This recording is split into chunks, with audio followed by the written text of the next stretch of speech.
So the seasons have changed, and now your favorite guitar doesn't play right anymore. So I had that same problem with my guitar, so it has decided to rain here for the past 2 weeks, off and on, and the relative humidity, which is normally around 8%, skyrocketed up to about 60%, which is almost double. And when I went to pick up this guitar and play it, the strings were kind of buzzing all over the neck. And I went to, if I tried to bend strings, the strings would kind of pull from underneath it. Like I wasn't getting a good grip on the strings. The action seemed like it was too low, and it was just kind of sliding underneath my fingers there. So it's really an easy fix, but I know a lot of people are afraid to adjust on the truss rod, and there's no good reason for that, because today we're going to show you everything you needed to know about how to adjust your truss rod and get your guitar playing properly again. So let's get to the kitchen table and sort it out. So the thing to know about the truss rod itself is it only does one thing. And so every minute of every day, all day long, the strings are pulling the neck this way. They're pulling the neck forward. And without a truss rod, you'll have this neck that will probably continue to go forward as the wood dries out and wears and ages and all that. So the truss rod, its only job is to pull the neck back, to pull the neck down this direction. That's all a truss rod does. If your neck is bowed upwards, what would you do? You would need to add truss rod to it, right? So that's all truss rod does. And add truss rod really means just tighten the truss rod. So if the neck is bowed up, you would tighten the truss rod to get it down back normal again. If the neck is back bowed, you would release the truss rod and allow the strings to pull the neck back forward. And that's pretty much it. So let's go through and do our tests and figure out what is going on with the neck on this one. Okay, so the symptom for this guitar is when I played it, it immediately was buzzing basically all over the neck, and that's not good. Also, when I was trying to do bends, the strings wanted to kind of slide out from underneath my fingers, so it was hard to get a grip on the strings. So right away, I knew that there was a problem with the guitar. So I think I actually know what the problem is. It's fairly obvious, I think, but I'll go through the process for figuring it out. So basically, I got some buzzing, and the strings are kind of feeling underneath my fingers. As opposed to fingers catching the strings, they kind of slide underneath them, so I'm thinking that the action is too low, and so that's the first thing that we are going to check. Okay, we're going to check the string height here, and I have a ruler here that has, there we go, if we get the right side of it. In fact, can we zoom in? Oh, it's close enough. The first inch here is in 30 seconds. So when we're going to measure in 30 seconds. So I like my string height to be about 4/64 in 30 seconds. That's 2 30 seconds. It's 1/16, but you see it's not useful to reduce fractions because I have 32 marks here. Going 16ths is not really that helpful. But the way I do it is I just count to the 17th fret, basically where the, if we get it on camera here, basically where the body kind of meets the neck here is about the 17th fret. I do that on all the guitars at the 17th fret, no matter how many frets that it has, so that it's the same measurement all the time. I just lay the ruler across the 2 frets there, and then I can read the reading. It's hard to see here, and since I have to hold the guitar, what I'm looking for is 2/64, so about there, or 2/32 rather, so about there, and the string height is there, so 1/32. I think you can see that on the camera. So right away, I know that there is something wrong with the guitar, with the string height. Okay, so I know it's fuzzy, but we saw that the action is really low on this guitar, And there are a few things that could cause that, but it's probably going to be the neck, and that's the first place that we would really want to check, is we want to check the neck. So what we're going to do is what I call the bounce test. And if I don't have a camera in the way, I can actually do this one-handed. But basically, we'll put a capo on the first fret here, like this.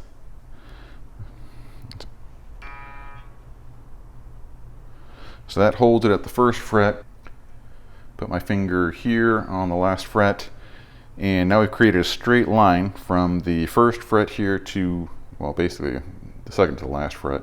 But that's a nice straight line, and then we can look at the distance between the string and the top of the fret here, and that'll give us an idea of how much relief we have in the neck. Now, the reason you need relief in the neck is when you pluck a string, if you can see how it vibrates there, well, it's vibrating all the way around. And if your neck is straight, it's going to buzz on your frets because it has to have all this room to move. So yeah, I need a little bit of forward bow in the neck to accommodate that. And you also notice that it doesn't move hardly at all towards the ends. Well, you can't see the bridge end, but so you need just a little bit more in the middle there. And so that's what we're going to check.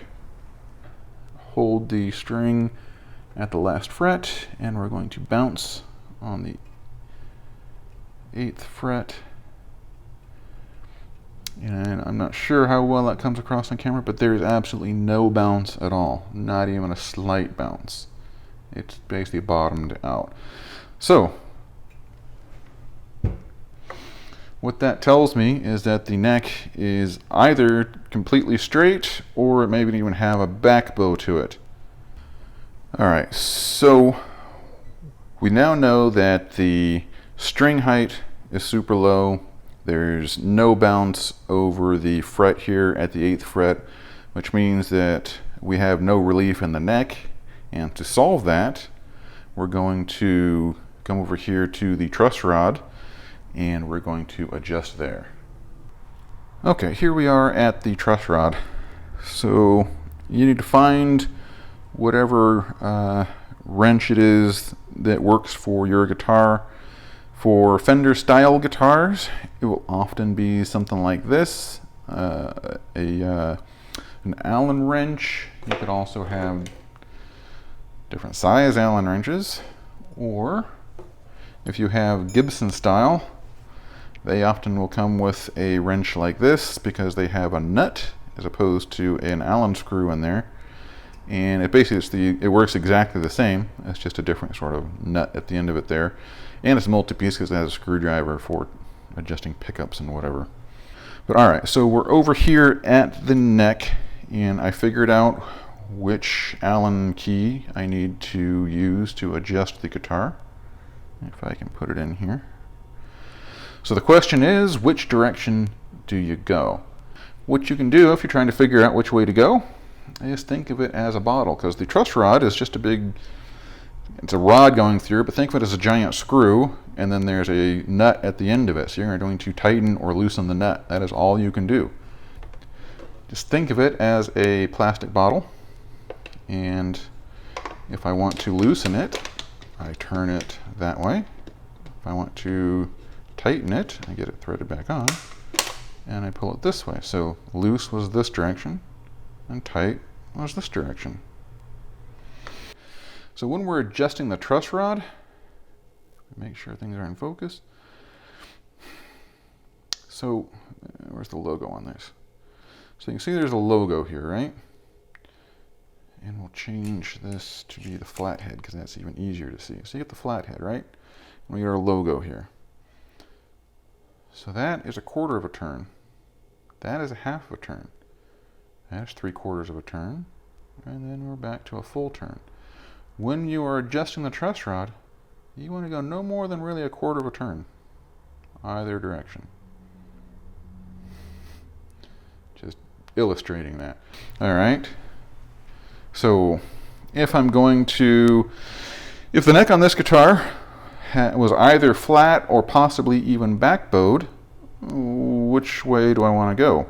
You should be yelling at your screen right now the answer. Do I want to go loose or do I want to go tight? Well, the strings pull the guitar forward, the neck forward. The truss rod pushes the neck backwards. That's all that it does. If the neck is too far back, then I need to let it be pulled forward, so I would loosen the truss rod. So to do that, I probably have to make some room here. But I'm going to loosen it a reasonable amount. In fact, we can go on both sides of this, really. And I'm probably going to have to do a significant adjustment for it. So we've done a couple of adjustments there. Let's see what that has done to the relief, and let's see if we have improved it.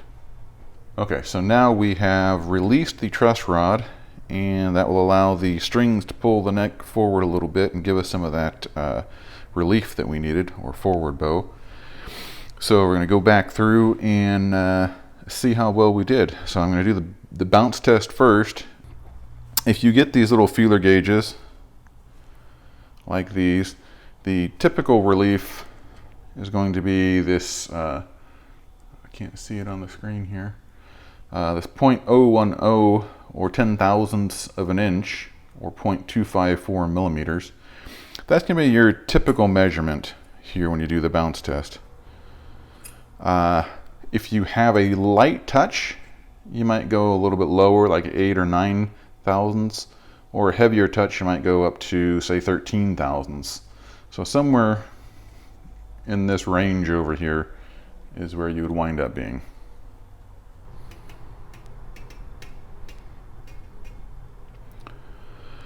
Okay, so I have the capo on at the first fret. I've got the finger holding down the string at the last fret, and we're doing a little bounce test here. And you can see there's a reasonable amount of bounce. It's probably a little too much, to be honest with you. But we can take our little feeler gauge here. So the way you use a feeler gauge is you find your fret that you're looking for the 8th fret, and you're just going to slip the feeler gauge in there, and that is, yeah, it's too high. So what you would do is you'd slip this in here, and if you can feel just the slightest bit of friction, then you're good. If you can see the string moving as you put it in there, okay, then it's too thick. So this one is 12 thousandths, and it's just a touch high. There's a little bit of extra space in there, so that means we need to tighten the truss rod up just a little tiny bit. So let's do that now. Pull the strings aside to give me room, and we're going to tighten it. Now, which way to go? I have to get it to catch first. Which way do we go when we tighten it? You can't have forgotten already. Where's the bottle? Loose is that way, tight is this way, right? Loose, tight. We need to tighten it just a little bit, so we're going to go tighten it about like that and see if that doesn't get the job done. Actually, I might not be able to get this wrench out if I do it that way. So I'll just give it a tiny bit more.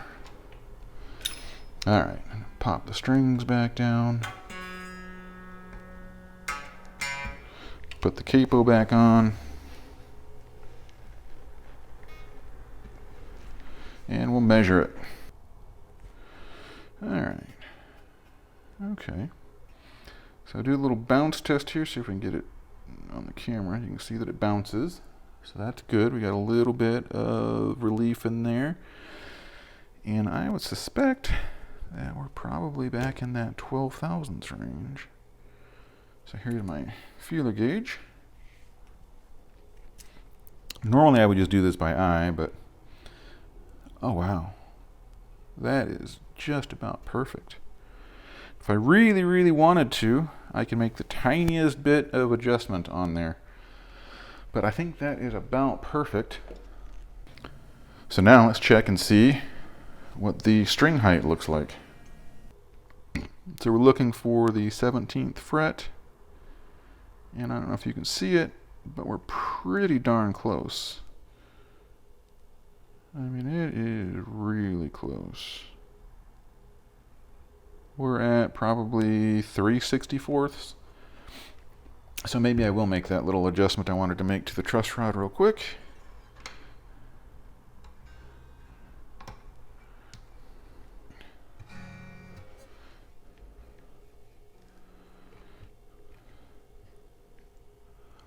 So let's get in here. All right, so let's get back to the 17th fret. Oh, wow, that is going to be about perfect. So you would want the bottom of the string to basically line up with that second mark on there, at least for this ruler. For your ruler, it'll be different, but and I am suspecting that where it is a tiny little bit off is because the strings are out of tune now. And once I tune them up, the bridge will come forward a little bit because it's a floating bridge on this one, and the string action will be perfect. If you have a neck like this that adjusts at the bottom end down here, it's the exact same thing. So you just take a screwdriver and you would adjust it down here. If it has a spindle or the spool ones like EVHs, it's really the same thing. And if you're wondering which way to go, you know, just use your bottle trick again. So you got your bottle on here, okay. Well, that's how it comes loose. That's how it goes back on. So loose is this way, tight is this way. Okay, so there it is. That's all you really needed to know about how to adjust the neck or the truss rod on your guitar. Truss rods are always going to be either at the top here or at the bottom. Occasionally you'll find one that's on the side over here, like if it's a nice Warmouth neck, but it's the exact same thing. Just imagine your bottle as on the sideways, and you figure out, okay, so loose is that way. If I can get it threaded on there. Tight is that way. So loose is that way, tight is that way. Just think of a bottle every time you adjust it, and that's all you really have to do. All right, so you can see that the symptom was that it was buzzing and it was a little hard to get a grip onto the strings. We checked the string height was super low. Then we checked the relief on the neck and found out that there was little or none. And so we made a couple of adjustments and we got the relief back. Then we checked our string height, and guess what? It was pretty much right back where it's supposed to be. So the only thing that this guitar had wrong with it is it just needed a quick adjustment on the truss rod over here. So you can see that was actually pretty easy to do. It didn't take a lot.